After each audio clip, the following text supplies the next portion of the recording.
Hello student, स्वागत है आपका सृष्टि यूपी बोर्ड टॉपर्स के ऑनलाइन प्लेटफॉर्म पर। मैं शिवपूजन सर क्लास 10th में आज द्विघात समीकरण के बारे में बताऊंगा। लेकिन क्लास 10th में जो सिलेबस है वो अप्रैल महीने से ही शुरू हो जाना चाहिए और अब तक सिलेबस का 30% पूरा हो जाना चाहिए। लेकिन कोई बात नहीं, हम लोग अब से स्टार्ट करेंगे और 2026 में आपको 30% जो सिलेबस पढ़ाया जाएगा उसमें से कम 20 नंबर का क्वेश्चन कंप्लीट कराया जाएगा। और इसमें सबसे पहला टॉपिक हम लोग पढ़ेंगे द्विघात समीकरण, जिससे कम से कम 6 से 8 नंबर के क्वेश्चन आएंगे। ठीक है, आइए देखते हैं द्विघात समीकरण में हम लोग को क्या पढ़ना है या क्या होता है द्विघात समीकरण। देखिए, पहले द्विघात समीकरण होता क्या है उसके बारे में जानते हैं। तो हम लोगों ने जैसे द्विघात बहुपद के बारे में क्लास 9th में भी पढ़ा है कि द्विघात बहुपद क्या होता है। तो यहाँ पर ये जो समीकरण है द्विघात समीकरण, वो द्विघात बहुपद को ही द्विघात समीकरण बनाया जाएगा। कैसे बनाया जाएगा कि कोई द्विघात समीकरण जब 0 के बराबर हो जाता है, 0 के बराबर हो जाता है, तो उसे हम लोग द्विघात समीकरण कहते हैं। ठीक है, तो क्या लिखेंगे यहां से कि समीकरण ax² plus bx plus c। देखिए, इसके बारे में तो सब लोग क्लास 9th में भी जानते होंगे कि इसे कहा जाता है द्विघात बहुपद। ठीक है, लेकिन अब हम लोग पढ़ेंगे समीकरण के बारे में, तो इस द्विघात बहुपद को कर लेंगे 0 के बराबर। तो समीकरण ax² plus bx plus c equal to 0 और जहां a नॉट इक्वल टू 0 को द्विघात समीकरण कहते हैं। ठीक, समीकरण ax² plus bx plus c equal to 0 जहां a नॉट इक्वल टू 0 को द्विघात समीकरण कहते हैं। ठीक है, ध्यान रहे कि यहाँ a नॉट इक्वल टू 0 लिखा है, इसका मतलब यह है कि इस द्विघात समीकरण में जो x² है, दो घात वाला पद है, इसका गुणांक a कभी 0 नहीं होना चाहिए। अगर यह 0 हो गया तो द्विघात वाला पद ही खत्म हो जाएगा और यह समीकरण द्विघात समीकरण नहीं रह जाएगा। देखिए, तो इसमें a, b और c क्या है? जहां a, b और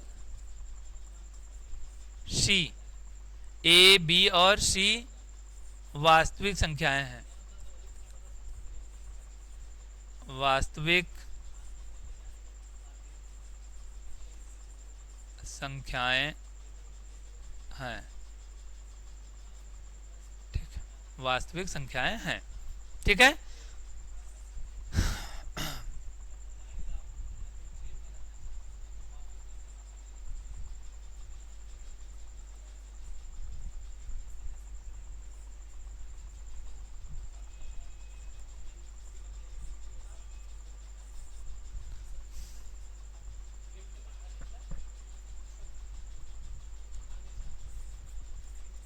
ax²।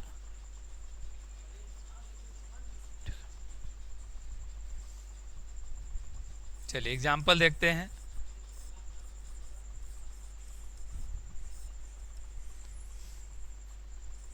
मान लीजिए जैसे ये 3x² plus 2x plus 5 equal to 0।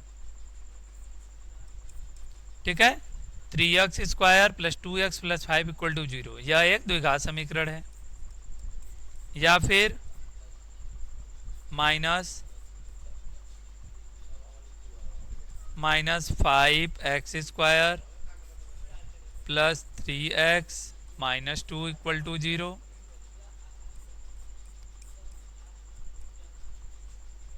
-2x² minus 3x minus 4 equal to 0। ठीक है, या फिर x² plus 8x equal to 0 या फिर एक्स स्क्वायर इक्वल टू 0।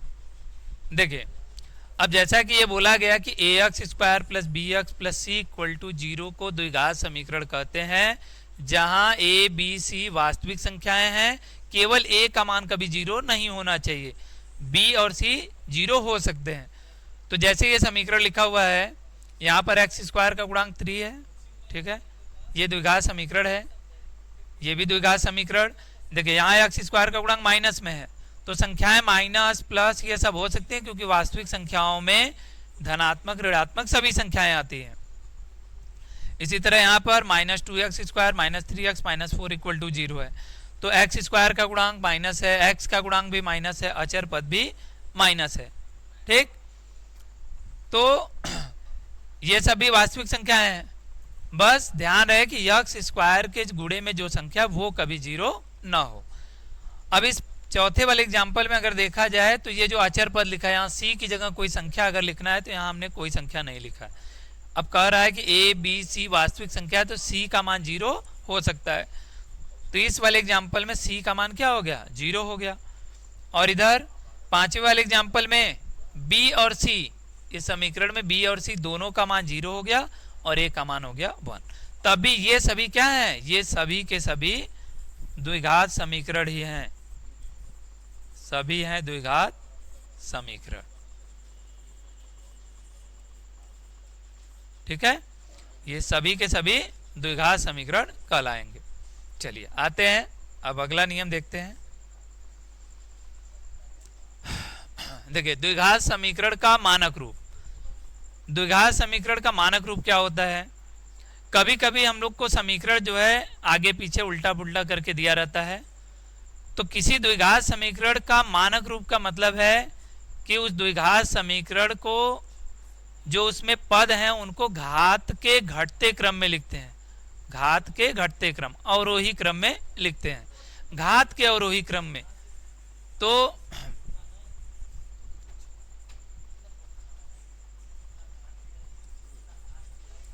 द्विघात समीकरण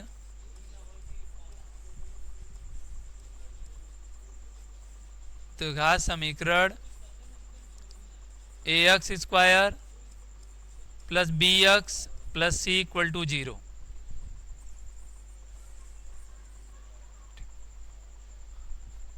को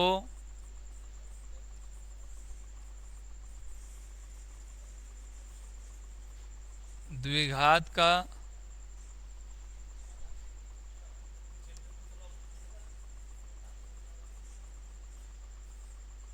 द्विघात समीकरण का मानक रूप कहते हैं।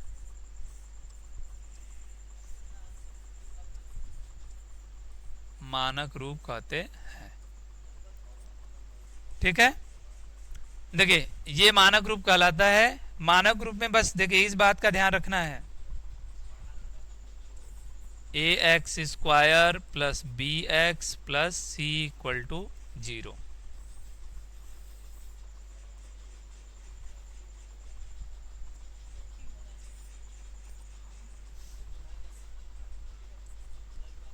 ये जो a है इसको कहते हैं एक्स स्क्वायर का गुणांक,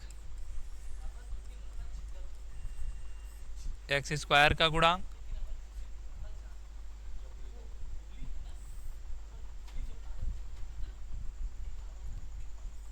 एक्स का गुणांक,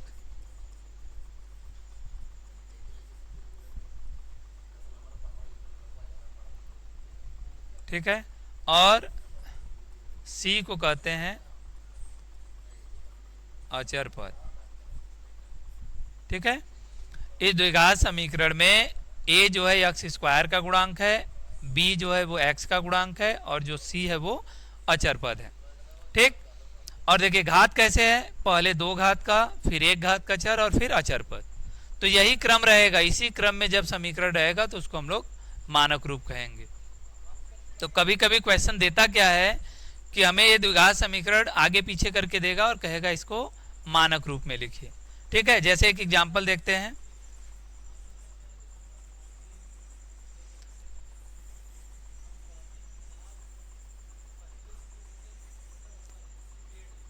देखिए जैसे क्या बोलेगा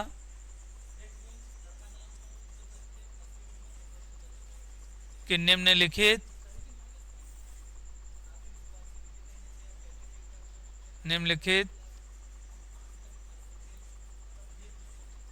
समीकरण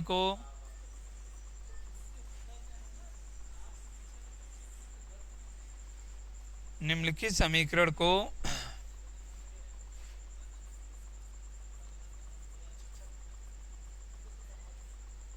मानक रूप में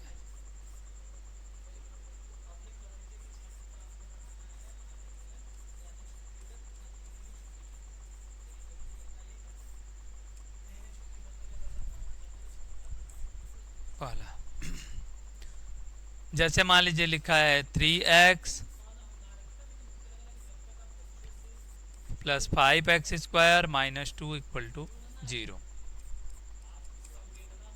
minus 7 plus x²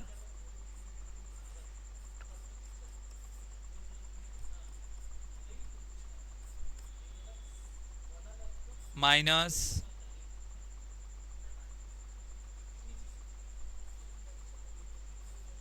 8x minus 2 plus 3x² equal to 0। चलिए मान लीजिए ये समीकरण दिया और कह रहा है इसको मानक रूप में लिखिए। अब मानक रूप में लिखने का मतलब यही जैसे बताया गया, ये इसका क्रम होना चाहिए, पहले 2 घात वाला पद, फिर 1 घात वाला पद और उसके बाद अचर पद। तो आइए देखते हैं इसको।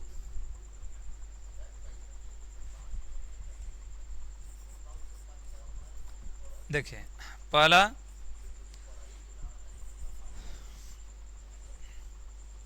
Three x plus 5x² minus 2 equal to 0। अब मानक रूप अगर लिखेंगे तो मानक रूप क्या होगा, देखिए मानक रूप में क्या करेंगे, 2 घात वाले को आगे लिखेंगे तो 5x², फिर 1 घात वाले पद को लिखेंगे 3x और फिर माइनस 2 इज इक्वल टू 0। देखिए इसमें बस केवल आगे पीछे किया जा रहा, कहीं एक पक्ष से दूसरे पक्ष में पक्षांतर नहीं कर रहे हैं हम लोग, इसको किसी पद को पक्षांतर नहीं किया जा रहा है, बस आगे पीछे लिखा जा रहा है। तो जो पद जिस चिन्ह में है उसी चिन्ह में रहेगा, उसके चिन्ह में कोई बदलाव नहीं होगा, चिन्ह वैसे ही रखना है, ठीक है।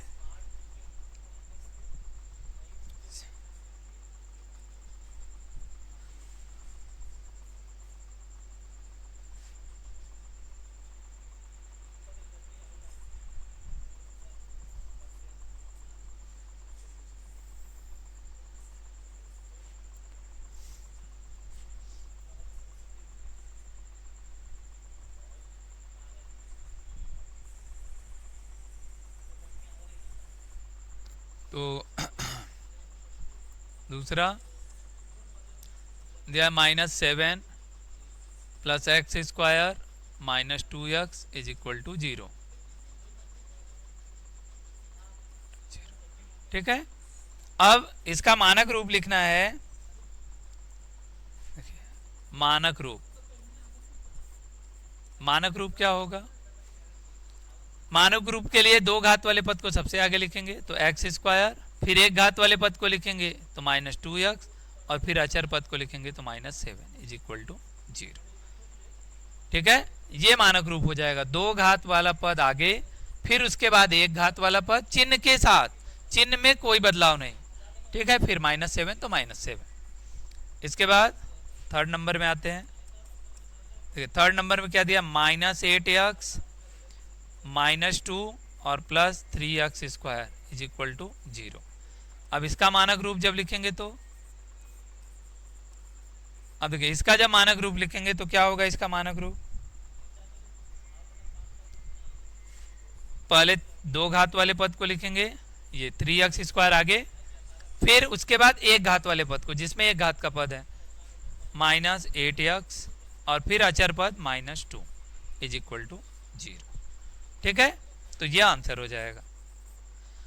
तो इस तरह से कोई भी द्विघात समीकरण दिया रहेगा और कहेगा मानक रूप में बदलने के लिए, तो इसको हम लोग मानक रूप में इस तरह से बदलेंगे जैसा ये दिखाया गया, ax square plus B x plus C equal to 0, इस रूप में इसको लिखेंगे। ठीक है, आइए तो इसके बाद देखते हैं द्विघात समीकरण की जांच करना। किसी द्विघात समीकरण की जांच कैसे करेंगे? अब इसमें क्या क्वेश्चन देगा, तो हमें एक समीकरण दिया रहेगा और पूछेगा कि बताइए कि यह द्विघात समीकरण है या नहीं। ठीक है, तो इसके लिए हम लोग क्या करेंगे, उसको चेंज करेंगे मानक रूप में, यानी ax square plus B x plus C equal to 0 रूप में बदलेंगे। अगर वो समीकरण उस रूप का बनता है तो कहेंगे कि यह एक द्विघात समीकरण है, और अगर उस रूप में नहीं बदला तो द्विघात समीकरण नहीं है। देखिए कैसे करेंगे, एक एग्जाम्पल से समझते हैं इसको। मान लीजिए समीकरण ऐसा दिया हुआ है,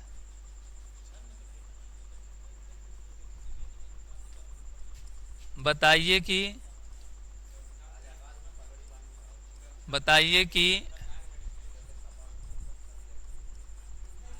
निम्नलिखित समीकरण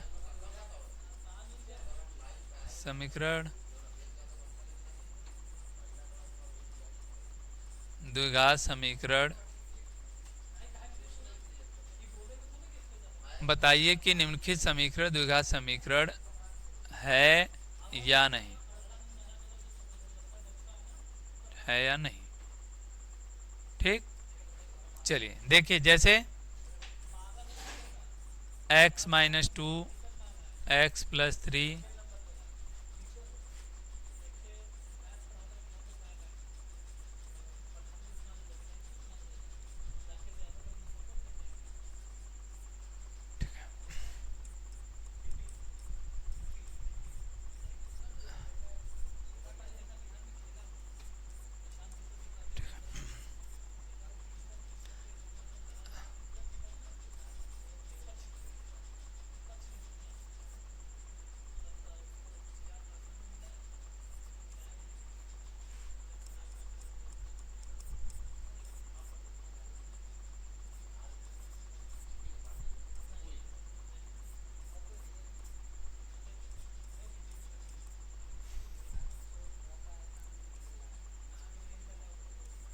3x माइनस 5। चलिए, ये जैसे समीकरण दिया हुआ है और हमें बताना है कि ये द्विघात समीकरण है या नहीं है। ठीक है, देखिए कैसे,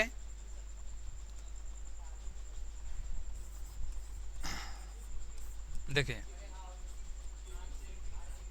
x minus 2 x plus 3 is equal to x plus 5 और x माइनस 3। ठीक है, ये समीकरण दिया है और हमें बताना है कि ये द्विघात समीकरण है या नहीं। तो इसके लिए हम लोग इसको चेंज करेंगे मानक रूप में, और मानक रूप में चेंज करने का तरीका क्या है कि इसका हम करेंगे गुणा, दोनों ब्रैकेट का गुणा करते हैं। तो पहले x से गुणा करेंगे x में, तो x स्क्वायर, x का गुणा 3 में करेंगे तो प्लस 3x, माइनस 2 का गुणा प्लस x में करेंगे तो माइनस 2x, और माइनस 2 का गुणा प्लस 3 में करेंगे तो minus 6 is equal to x का गुणा x में करेंगे तो x स्क्वायर, x का गुणा माइनस 3 में करेंगे तो माइनस 3x, और 5 का गुणा x में करेंगे तो 5x, और प्लस 5 का गुणा माइनस 3 में होगा तो माइनस 15। दोनों पक्षों में समान घात समान गुणांक वाले जो चिन्ह वाले पद होंगे वो कैंसिल हो सकते हैं। तो एक्स स्क्वायर यहाँ प्लस में, एक्स स्क्वायर इधर भी प्लस में, इसका गुणांक 1 इसका भी गुणांक 1, तो इसमें दोनों पक्षों से हम लोग ये एक्स स्क्वायर को कैंसिल कर सकते हैं, तो ये कैंसिल हो जाएगा। उसके बाद बाकी जितने पद बचेंगे उनको हम लोग एक साइड में इकट्ठा करेंगे। चलिए देखिए कैसे इकट्ठा करेंगे, तो यहां से बचा हुआ है 3x में से 2x घट जाएगा तो x और माइनस 6, और बराबर में इधर 5x में से 3x घट जाएगा तो 2x माइनस 15। अब सबको एक साइड में अगर करेंगे तो सबको इधर लाते हैं तो ये हो जाएगा माइनस x पहले से है, माइनस 6 भी ये इधर आएगा तो माइनस 2x, और 15 को भी इस साइड में पक्षांतर करेंगे तो प्लस 15 इज इक्वल टू 0, और x में से 2x घटाएंगे तो माइनस x, 15 में 6 घटेगा तो प्लस 9 इज इक्वल टू 0। तो क्या ये जो समीकरण बना है ये A x square plus B x plus C रूप का है? तो यह समीकरण A x square plus B x plus C रूप का नहीं है।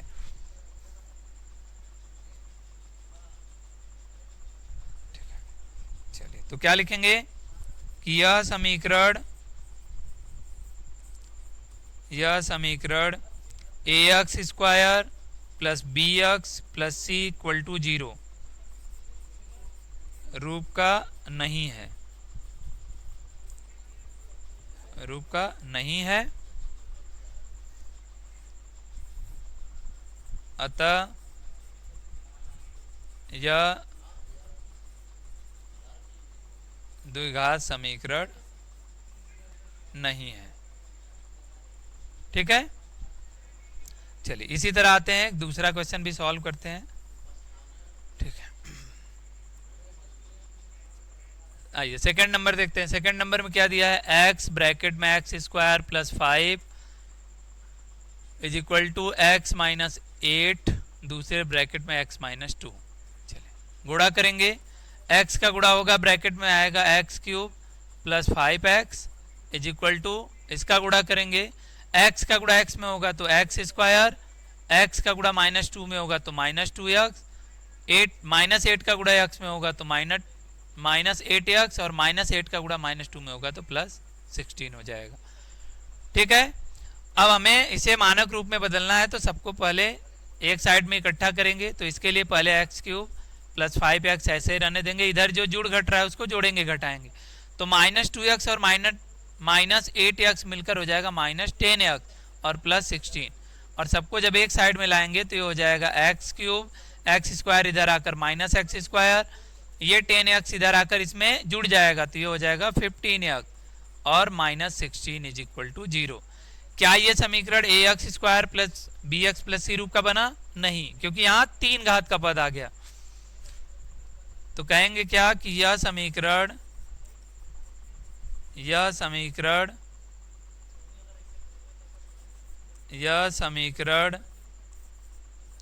A x square plus B x plus C equal to 0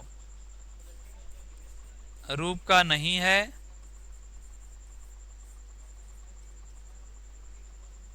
अतः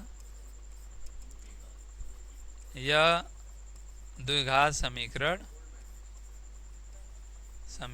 नहीं है। ठीक है, चलिए तो इस तरह से क्वेश्चन को सॉल्व करके देखेंगे। तो ऐसे अगर ये A x square plus B x रूप का समीकरण बन जाएगा तो उसको हम लोग द्विघात समीकरण करेंगे। तो आज के वीडियो में हम लोग बस इतना ही। अगले वीडियो में हम लोग देखेंगे द्विघात समीकरण पर आधारित कुछ और भी अच्छे क्वेश्चन और उसको हम लोग सॉल्व करेंगे। ठीक है, धन्यवाद।